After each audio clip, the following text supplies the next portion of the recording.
Welcome to this week's episode of Level Up.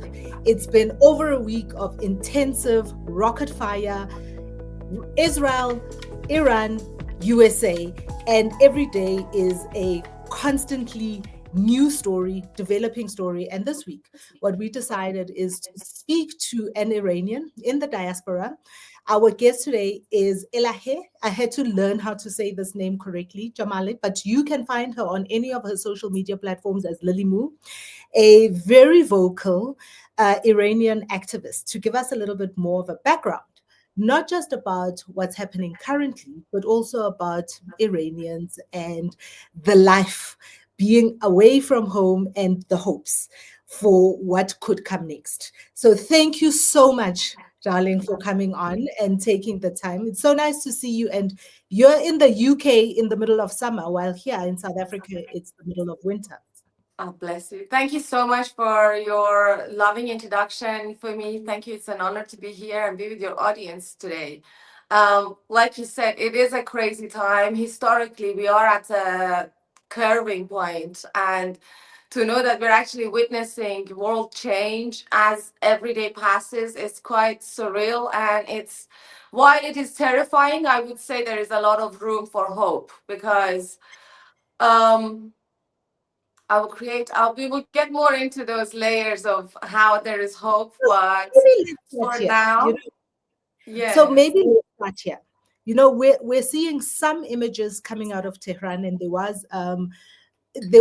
was definitely some information saying people are leaving their homes, but we're also seeing in the north people are not leaving their homes because they're saying what they're seeing of the shelling is it is targeted at military and at military assets. So not everyone in Iran is running away, that's right. but having said that, what is your view of what is happening today? This Israeli aggression, this escalation with America coming on, and the Islamic regime and where it stands, as you call it, a curving point. Yes. So, in my opinion, I see this as a um, you use the term is Israeli aggression. Let's not forget that it's the Islamic Republic, the ruling government, the occupying force of the mullahs, who have invited and welcomed and looked for this war ever since their formation, ever since taking over Iran in 1979 when the Islamist and Marxist alliance formed and supported from around the world that supported the creation of the Islamic Republic and the occupation of Iran under Khomeini. That's from that step onwards, the war on West was waged and begun. I mean, it started on November 5th, 1979 in Iran, in Tehran, when the American embassy was occupied. It happened the second the Israeli embassy was taken and turned over to Palestinians. Um, there's a lot of nuances that are in place right now that are just I find it that like so much of the truth about the Middle East is constantly being narrated through a white lens or a Western lens that's either refusing to accept the Middle East for what it is, or there's just this denial of the fact that people are capable of change. And the Middle East is ready for that change now. The Middle East is no longer going to accept the existence of the Islamic Republic. For the past 20 months, Israel has been fighting the proxies of the Islamic Republic. So many countries in the Middle East got devastated because the Islamic Republic and its proxies were using humans, civilians, innocent civilians, as their own human shields. We were talking earlier, you mentioned some, do ask. No, no, no. So talk to us a little bit about this nuance, right? Yes, the Because human shield aspect of it. Let's start with the human shield aspect of the situation. While Israel is surgically removing terrorists such as IRGC commanders and government officials who have either had something to do with mass executions of Iranian civilians, or they have something to do with ordering of commanders of the Basij or the IRGC, any high profile murderer in Iran that is being surgically removed by Israel, that is a service to humanity and to Iranian people. Iranian people have been giving their lives in order to get rid of this regime. We have been seeking diplomatic turnover and regime change for the past 45 years, ever since the formation of this regime. However, every time there has been uprisings in Iran, it has been met with massacres and an absolute silence from the international community. On September 16th of 2022, when Mahsa Amini was murdered simply for existing as a woman, which BBC constantly includes this fact with the saying, oh, she was resisting or she was protesting. She wasn't. Mahsa Amini was walking with her brother in the street of Tehran. She was stopped. She was beaten to death for simply having some of her hair showing, not even a sense of not having her scarf on. And that brutal attack on an Iranian citizen and an Iranian woman sparked a revolution and unity and solidarity amongst Iranians inside of Iran and throughout the diaspora. So you say now, that they've been surgically removed some of the top brass within the Iranian Republic Guard. The Do Islamic, you the Islamic Revolutionary Islamic Guard Corps. The Islamic Islamic Revolutionary Guard Corps? Revolutionary Guard Corps. So there is nothing of Iran in that title. Not a single name, not a single mention of people of Iran or the country Iran. This is an imperialist Islamic expansionist group that has set root in Iran. It has parasitically sacrificed the country, nature, and the people of Iran in order to create this demonic Islamic expansionist, like a fake communist but Islamist nation that's going to become the future of the entire world, and the West is going to be on their knees. It's Do you think that? ridiculous. But do you That's think their that the real time? belief. Yes, So no, really, that's happening right hold on. now. So hold on. So right now, as you say that this Iranian the Iranian people have been erased, and this Yes, Islamic Republic has replaced them. And over the years, and we've seen, I mean, I think when publicly. I mean, in the in 2022, the in the eyes of the world, the Islamic Republic is being represented as Iran, whereas while the world leaders are always saying we accept that the regime of Iran is separate from its people.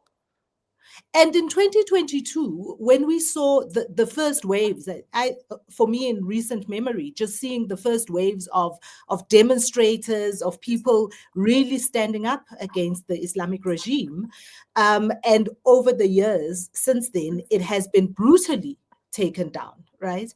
Do you think that the time now, even as America and Donald Trump say they are not seeking regime change, they are simply wanting to neutralize the potential of nuclear arsenal in Iran?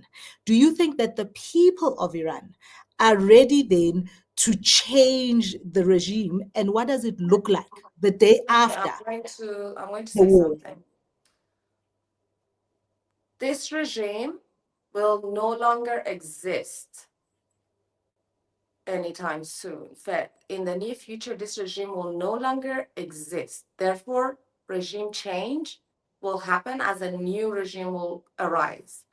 And what does that look That like? arrival, that action, that gathering is already happening, whether or not the international community is ready to accept that narrative and fact about Iranian people. Through narratives, our Iranian people, through all of these appeasing narratives of the Islamic Republic and Islamism in the West, they have kept my country. The mega powers in the world have facilitated room for this regime to exist. In doing so, they put danger on the lives of civilians in the West and in Israel and the rest of the Middle East.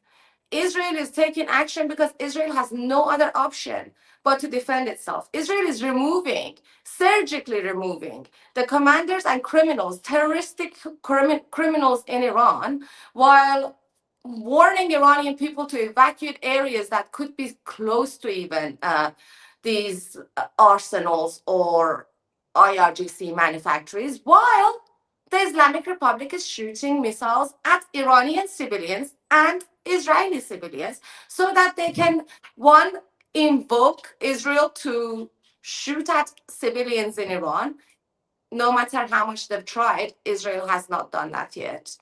Israel has stayed true to their act, and they're still targeting only regime and IRGC people, which is fair. Well, Iranian people are welcoming this. Listen to me.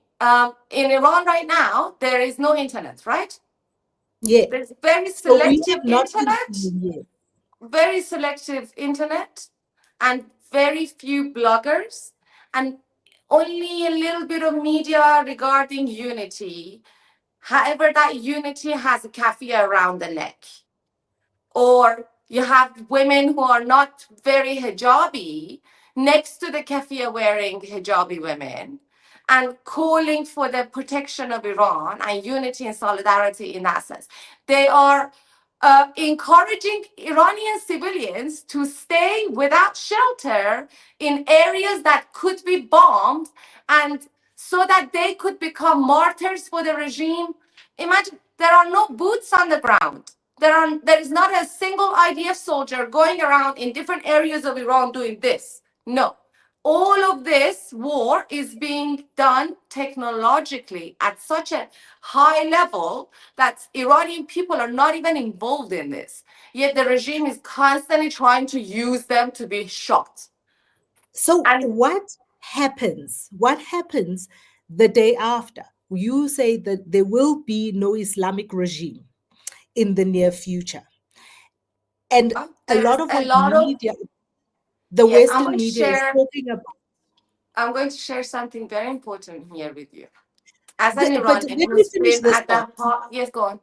Let me finish this thought.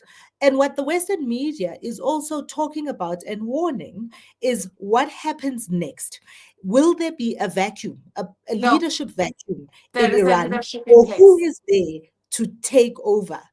So this is what I'm going to share with you. This is very Mm. important, and it's coming from 3 years of actively being involved in this field. And I started, it's very important that people understand that when I started coming to the streets of London calling for freedom for Iran and women life freedom, I came as a non-political human rights activist, completely unaffiliated with any political organization, and I have carried on in that sense. However, I have found my path in alliance with the people of Iran based on the voices of Iranian people. And they're only calling one person as a unifying figure, as the head of the opposition for this regime, and that is none other than His Royal Highness Crown Prince Reza Pahlavi, the son of the Shah of Iran. And he has, for the past 47 years, actively worked to unify Iranian people for this regime change. His efforts have been met with so much hurdles and difficulties to the point that the Marxist Islamists that are constantly doing this solidarity for Palestine rallies every single week and day in the West, their same sources stopped his tour from fully succeeding or taking place in Europe just in the winter that just passed. So he was invited to Cambridge Union to speak. He was invited to the Holland Dutch Parliament. He was invited to the German Parliament, the Munich Security Council, and he was invited to the UN Human Rights Summit. Out of all of those, he only went to the Human Rights Summit because all of the lefty Marxist Islamists who want to keep this regime in place because it's in their favor to keep this regime in place did everything to Keep him out as a royal because apparently being a royal is outdated. Crown Prince Reza Pahlavi is not seeking a throne here. He has already clearly mentioned this for the past 45 years. For the first 100 days, over the past 3 years, Iranian people got together from within Iran and outside in the diaspora. Intellectuals in Iran whose safety is so paramount that we can't even name them right now. But Iranians from across the diaspora got together. They put forward a manifesto. There is a plan for the first 100 days of transition into a new government. Within that first 100 days, while Iran is not going through a power vacuum and terrorists are not suddenly going to grow, because don't forget, Iranian people have been united with each other for a very long time. They don't want someone like IRGC. They're already aware of groups like Basij. So they know as part of this takeover, there's going to be a lot of people from the Basij and IRGC who are going to join the people because the radicalization has already started. Think about it. Why do you think that this time it will work? When Because for the our enemies are being taken out one by one. Because the arsenal that was shooting at Iranian people every time they came out to the streets of Iran, that arsenal is being destroyed by Israel. And very rightly so, because that arsenal is not only being used against Israel and the West, it's also being used against Iranian civilians. And this is something the Westerners need to accept and understand. Iranian people have been seeking regime change for a long time. They're ready for it.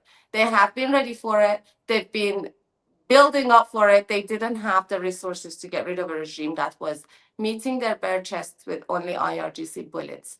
And when Iranian men didn't want to partake in killing and pillaging and torturing Iranian men and women, do you know what they did?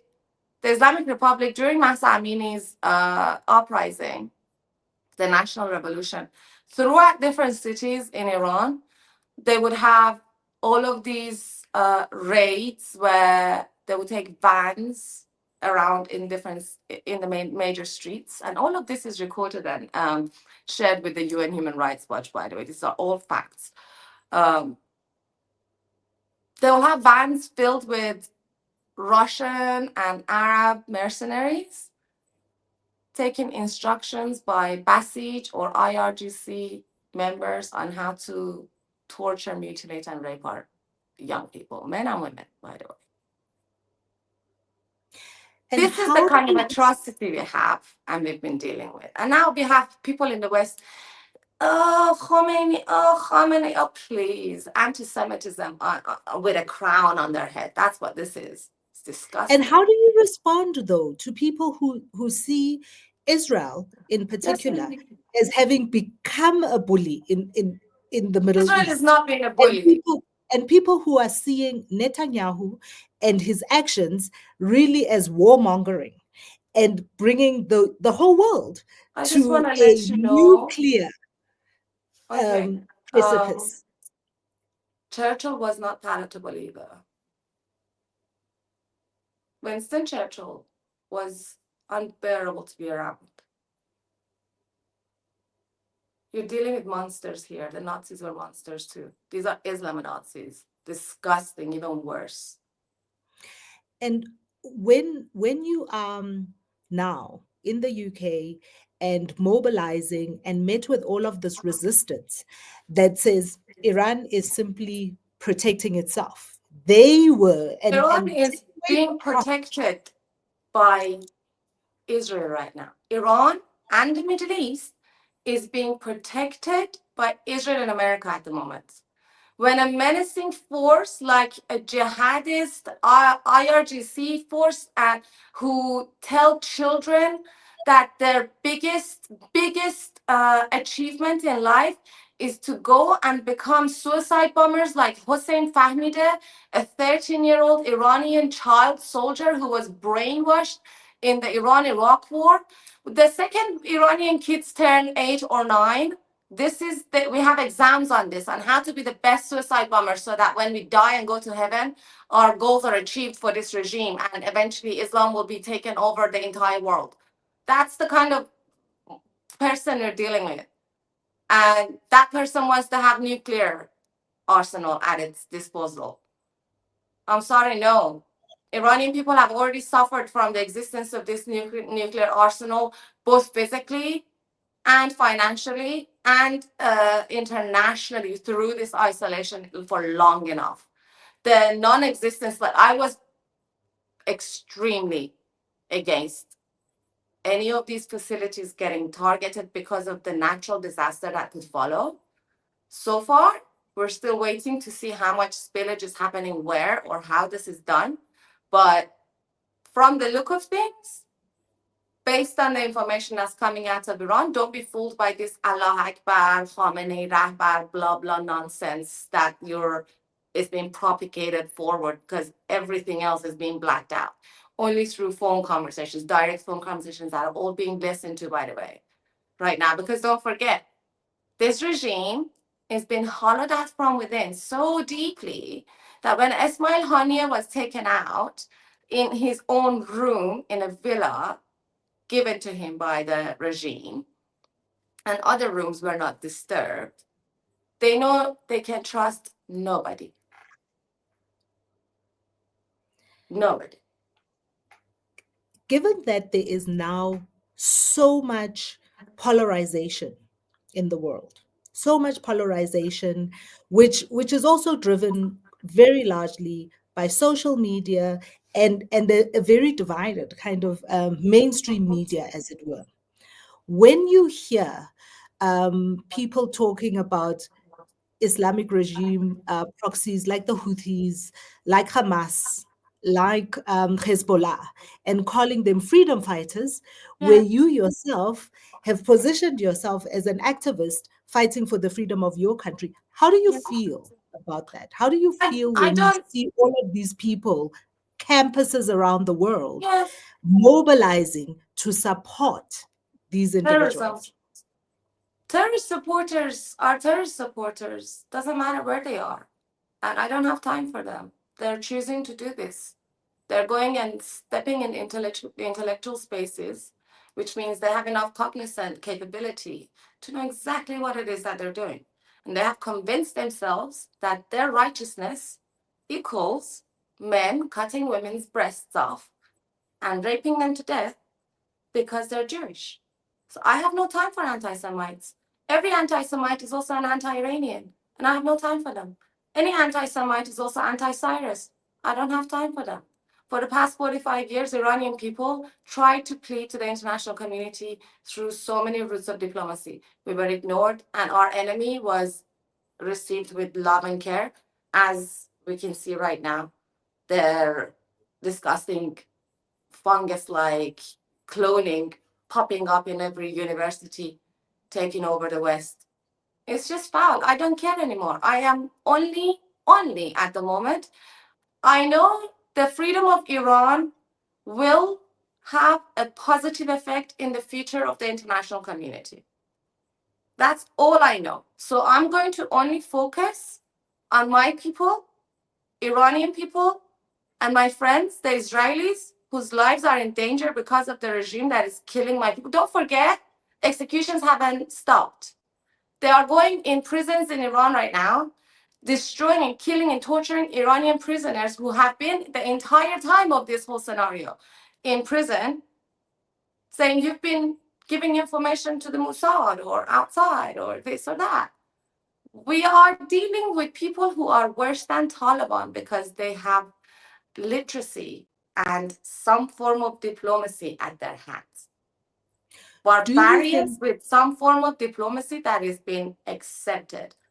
That's do the you think that's there is still a possibility? Do you think there is still a possibility for the Islamic regime to recalibrate where they are? What we hear and what we see coming out of the reports coming from Iran is a feeling that they are still strong, that they are still in charge. Do you think that they could recalibrate? And what does that look like for your activism? I'm going to tell you one thing. I find the Islamic Republic to be nothing than more than empty liars when it comes to showing strength to international community or their so-called enemies that they've created for themselves, the West. Every time they feel cornered, they attack Iranian people. In January of 2020, after Qasem Soleimani was taken out by the Americans, up on the sky of Tehran, mid-flight, mid-takeoff, a Ukrainian flight was taken down by IRGC missiles. This is who they are. If they have no human shields, like nobody to shoot bullets at their human shields that they've been seeking to have, they will shoot at them themselves. And then they say, Doshman did it, the enemy did it. When they were testing their missiles for IRGC, they would hit the Iranian facilities, like oil facilities or places that this is when they were not getting any attention. So they were doing a lot of executions. This is in 2023, 22. No, 2023. Before Mahsa Amini's anniversary, I think I remember this. They dropped a missile in an oil facility, and then they kept looking for an enemy to pin it on, and then it ended up just someone leaked that, it was one of their own tests. Is there still a chance for de-escalation? No. De-escalation in what sense? There is no escalation. There is only removal of the regime. De-escalation. Could this be walked back? And what does that look like? We hear reports and the foreign minister, the Iranian foreign minister out of Istanbul, talking about they were ready to make a deal with America, and the deal that they were ready to make was scampered by Israel's attack. Is there still an opportunity to have a conversation and have a de-escalation of what we are seeing happen today? American president came out on his social media platform, Truth, put it out there. He called it MIGA, Make Iran Great Again. The path that Crown Prince Reza Pahlavi has already started, the campaign he already started early this year. And now the president of the United States, 6 months into this campaign, is openly sharing it with the world. The world must accept and be ready for a new Iran, a free Iran where Iranian people are going to be safe and they have an option for their future. We have no idea what referendum Iranians will, what's going to be the outcome of the Iranian referendum, if it's going to be a constitutional monarchy or if it's going to be a republic. But whatever it's going to be the choice of Iranian people, and it's going to be a legitimate, I must say again, referendum. Not like the 1979 abusive hijacking of votes. You know what happened in 1979? When the Khomeini's group took over Iran and the Shah left temporarily so that he doesn't cause, if the people were asking him to leave, he decided not to kill them and do the democratic act and actually leave. They came up with IRGC members or people who would eventually become IRGC, because at the time they were still forming their names for their militia. They would go with guns into all the different areas and drag people into making sure that all of their birth certificates and things are there so that they can go and give a vote. So this is counted and given to the international community. And this is the voting system. Yes to the Islamic Republic or no to the Islamic Republic. No other option. Totalitarianism and dictatorship at its best on ballot papers. And then guess what was the outcome? Do you know much about this? Guess, you know this already. You've been through Take a wild guess of what happened I guess next. so 98%. Even in a school where kids are scared of their teacher, if there is an anonymous vote for whatever it is, there will still not be a 98% agreement. There will not be a 98% agreement. Well, I want to talk more about the broader issues. You mentioned earlier, alluded earlier to that it's a very nuanced environment in the Middle East, what is happening in the Middle East. And you also made reference to the Iran-Iraq war, looking at the broader issues and the friends that the Islamic Republic has right now, today. What friends? Russia? Well, look, I mean, they have Turkey. They do still have some alliances in the environment, whether it is militias, whether it is state players, but they do still have some friends in the environment. And even though Donald Trump calls them the bully of the Middle East, talk to But us a little bit more about the nuances of politics in the Middle East and where they make their alliances and what else is at play that we're not being told about in the Western world. okay, so we talked about friendship between Turkey and the Islamic Republic. Not so long ago, a few cargoes that were trying to smuggle money and gold out of Iran, Iranian wealth, ended up in Turkey and it was seized. And the president came, Erdogan came, and said, "This was a blessing from God, so we shall keep it." This is the kind of friendship they have. They mock each other, they use each other, and they don't care where their next forward step will go or who's going to be behind it. The Islamic Republic is a menacing, two faced force. Nobody trusts them, they don't trust anyone. Money talks, sure. That's why they've existed through the black markets of like oil or whatever. But think about it.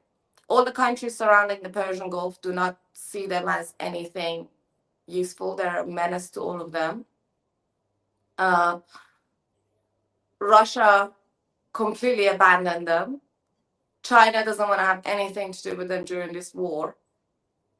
And honestly, as much as it breaks my heart that my country is currently having bombs dropped in it, in that beautiful, wonderful land of Iran, this is a war that's been dragged into that sovereign land from the invitations of the Ayatollah.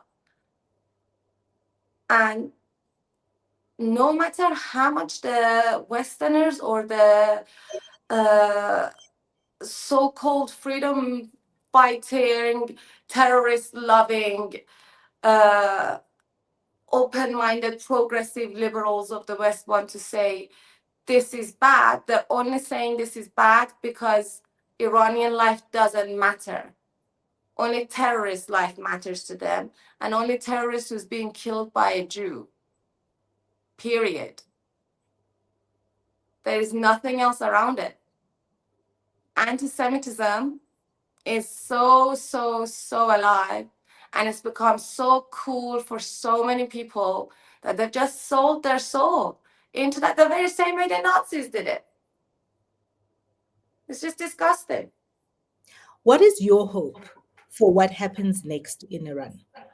Okay, so my hope is this. Once the Islamic Republic falls, it's going to have a fantastic ripple effect for the rest of the world, because with that, the IRGC is also dismantling.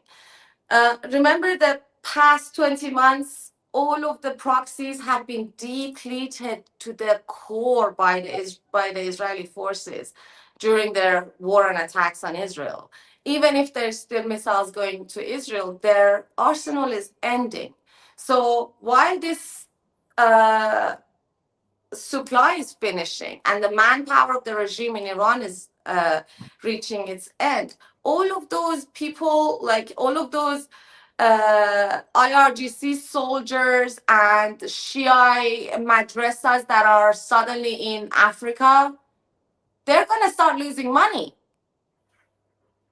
Someone's going to have to start doing something about that de-radicalization. So there's going to be a de-radicalization scheme that's going to start from Iran, and it's probably going to reach the rest of the world, but it's going to need the other countries will have to be ready for this. I mean, the Nazis were in multiple countries. It's not something. It's not like um, this Islamist Marxist movement, it's just a new Nazi movement. It's like I can't put it in any other way, because if people are okay with Iranian people getting tortured, massacred, murdered, and raped for years and days on end, like in massive attacks on Iranian people, and the international community did nothing, absolutely nothing, and then the people who killed Iranians are getting killed by Israel, and they're all suddenly vocal anti-Semites. I don't have time for them.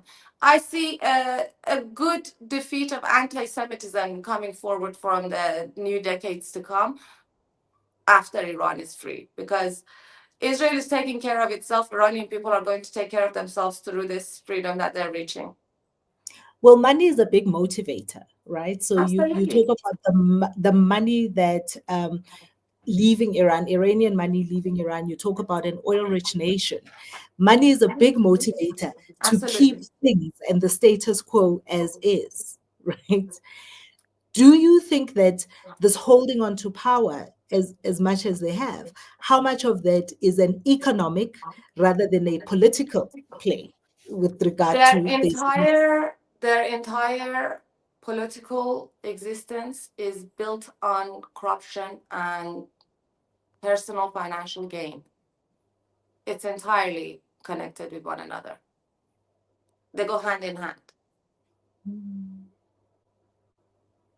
That's why they've lasted as long as they have. Um, they've imposed the poverty on Iranian people while driving the economy of the country and only funneling it into their proxies and the IRGC, destroying the currency of Iran. Imagine oil-rich country, other natural resources, and having the lowest currency in the world.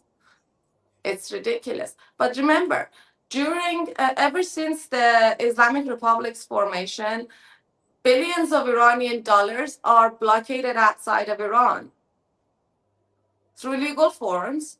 Once the takeover is done, once the transition is in place, once Iran is going to go back into rebuilding, that money is going to have to come back into Iran, because it's no longer going to reach the hands of the terrorists who put a fatwa on British citizens from the second they come into existence or I hear wage war.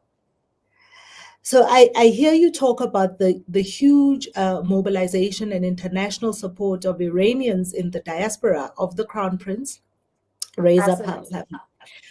But do you believe that he is strong enough to be the kind of unifying force that Iranians inside Iran are willing to rally behind? He's been away from the country all this time. People don't know who he is. We Oh, see him on people do social know who media, he but is. No, Iranians no, don't see people him. do know who he is. People have always known who he is. Every single year, every single Nowruz, messages from the Pahlavis have entered Iran even before satellites ever existed, even before social media was there. The love for Pahlavi has continuously stayed alive in Iran through the double life of Iranians. Don't forget, we were bankrupt of our identity and nature and nation. The second Khomeini came in, they put a gender apartheid, and even conversations were being monitored. They had intelligence officers in every family. Yet, behind closed doors, people would talk about the Shah and the good days of Iran and what they've lost and how they will get it back and how they will make sure their daughters are educated and how they will make sure their sons will be educated and they're going to bring back the Shah. It's not even like they're going to bring back the Shah. We all thought this regime will die. It's always been, it's like every single year on Nowruz, it's been next year in Tehran. It's an exile that we've been in. And the people in Iran, ever since this, like for my own personal memories, we always thought this regime is going to die. We always thought it's going to go. From the first uprising after the war and after all of those mass executions of the 80s, in 1990, I believe 98, there was the University of Tehran University uprising, which was the first anti-regime open and publicized, like in the news uprising, which ended up having hundreds or thousands of hundreds of students just either tortured and taken into unknown custodies, and just hell broke loose. But we Iranians, we thought that's it. Iran is gonna be free now. This is gonna be a revolution.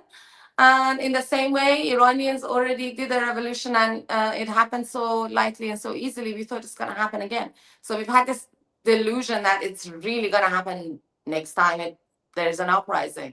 But we didn't know that the outside world is really truly hell bent on keeping this regime in.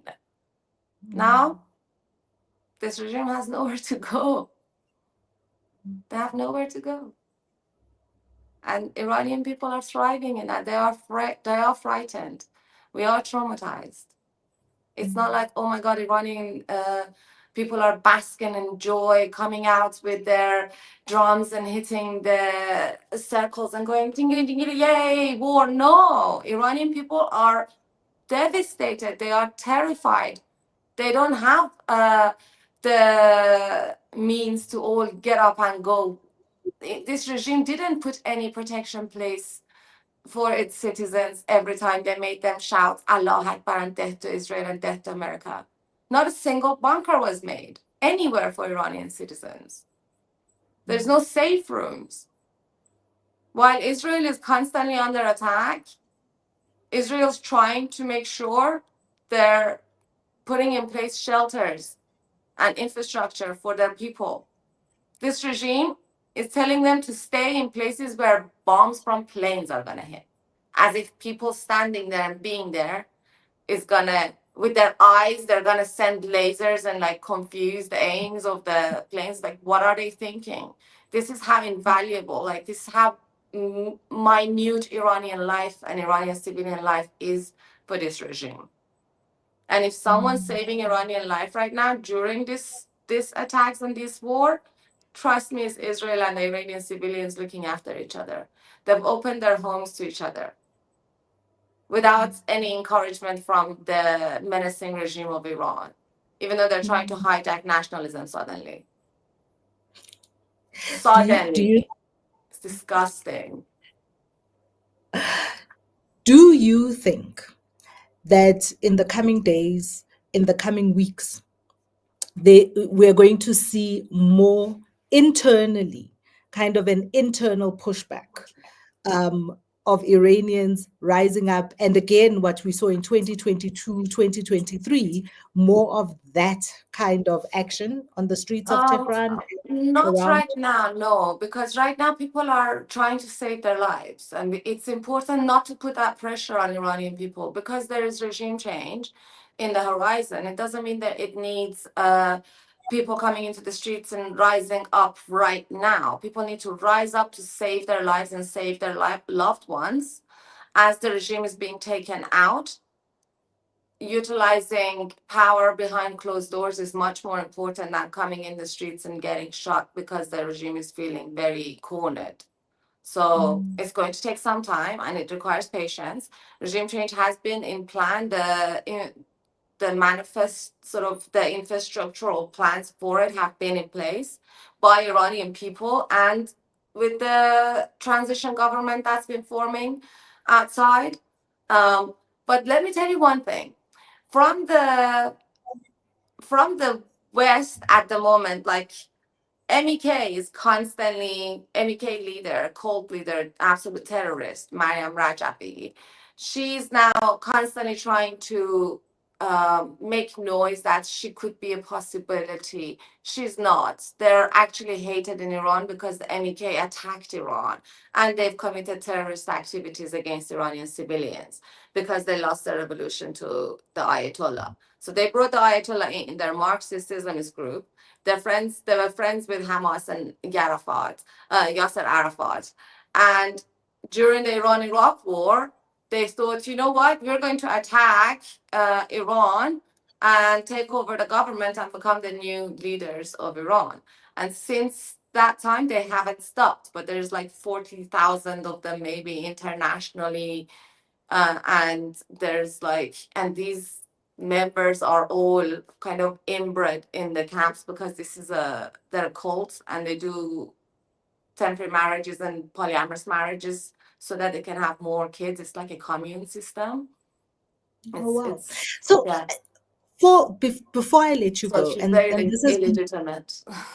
Yes. this has been a deeply fascinating conversation. But for a person in South Africa Yeah. who is just seeing now that there has been this big kind of escalation, as they call it in the news, and not sure who the players are and what to be looking out for. You know, if you were to say the big names that we should be listening out for as we see all of these changes, and who the players are that could step up and step into the space outside of a vacuum, that we should be kind of looking at and listening out for, who would those names be? Who would those names be? Who would those organizations I be? would say one unifying figure as a figure of opposition, as a leader of this opposition against the regime, is His Royal Highness Crown Prince Reza Pahlavi.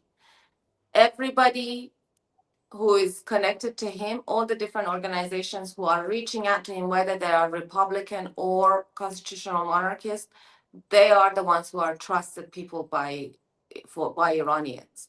MEK is not trusted. Uh, there's all of these. Um,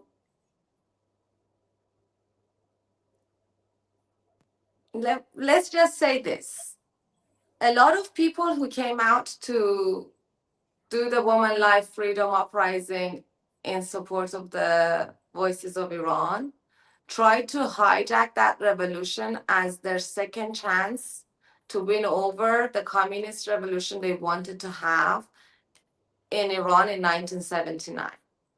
And throughout the Woman Life Freedom movement, they tried their best to hijack and portray this reality that Iranians in Iran, they don't want monarchy and they don't really want Crown Prince Reza Pahlavi. He's not a unifying figure just by saying these words, just lying on camera, like, because the chants in Iran are showing it. Not only the chants, the social media accounts of Iranian people, the cultural existence of this family in Iran, the living memory and the love for the Pahlavis is not this like look to the back in the golden era of Iran. It's the fact that Iran became a developed and modern country. Iranian women became emancipated because of the actions and persistence of Pahlavi devotedly making Iran a better country. And for some reason, apparently, being a growing, sustainable country who is in touch with international trade is far too capitalistic, and they don't like it, but they're happy to live here in the UK under constitutional monarchy and have all the freedoms of democracy while they want to chant communism for Iran so that Crown Prince Reza Pahlavi doesn't go back. That's personal agenda. That's lying against Iranian people.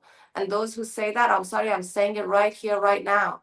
Call me a hardcore right wing, whatever. I'm an apolitical person. I'm just a citizen of Iran, but I know what Iranian people are calling out for, and I know how much work and devotion Crown Prince Reza Pahlavi has put in place.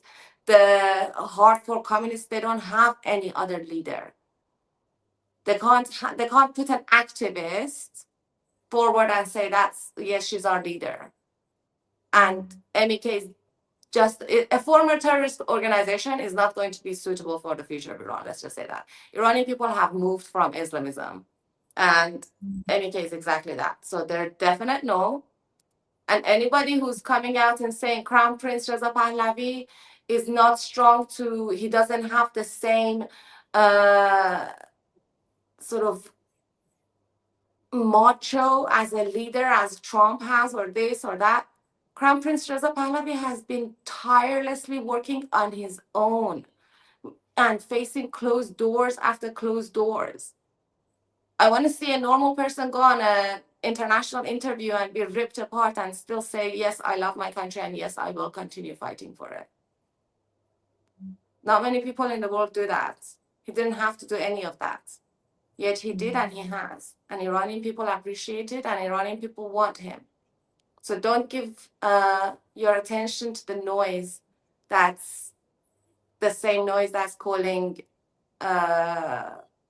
Islamic Republic Iran now. Anyone who's calling Islamic Republic Iran is the same people who calls Hamas resistance. They're untrustworthy, and I don't care even if they're speaking Persian, if they're calling themselves Iranian, punching their heart in their chest. I don't care. If they want to keep the Islamic Republic in place so that they keep Crown Prince Reza Pahlavi out of spite and jealousy, they are the enemies of Iran, and I have no time for them.